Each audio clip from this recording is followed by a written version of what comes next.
السلام علیکم ناظرین۔ حضرت علی رضی اللہ تعالیٰ عنہ کی خدمت میں ایک شخص آیا اور دست ادب کو جوڑ کر عرض کرنے لگا، یا علی، ہر گناہ کی قیامت کے دن اللہ تعالیٰ نے کوئی نہ کوئی سزا رکھی ہے، لیکن کسی کا دل توڑنے والے کے لیے اللہ نے کیا سزا رکھی ہے؟ بس یہ کہنا تھا کہ حضرت علی رضی اللہ تعالیٰ عنہ نے فرمایا، اے شخص، روز محشر کے دن اللہ تعالیٰ جو سزا قتل کرنے والے کو دے گا وہی سزا کسی کا دل توڑنے والے کو دے گا۔ تو اس نے کہا، یا علی، قتل کرنا اور دل توڑنا، ان دونوں کی سزا برابر وہ کیوں؟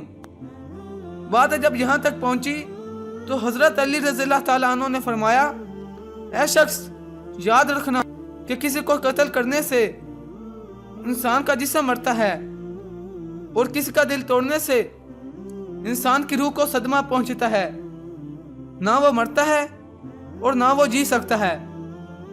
تبھی اللہ نے روز محشر اس بدترین گناہ کی سزا یہ رکھی ہے کہ اس کی ساری نیکیاں ختم کر دی جائیں گی اور اس کے مقدر میں دوزخ لکھ دی جائے گی، اور یہ کہا جائے گا کہ دنیا و زندگی میں بدترین گناہ کسی کا دل توڑنا ہے۔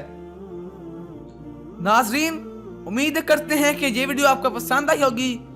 اگر آپ کو یہ ویڈیو پسند آئی ہے تو اس ویڈیو کو لائک کیجئے، اپنے دوستوں کے ساتھ شیئر کیجئے، اور اس طرح کی اور ویڈیوز دیکھنے کے لیے ہمارے چینل دا انفو اردو کو ضرور سبسکرائب کیجئے۔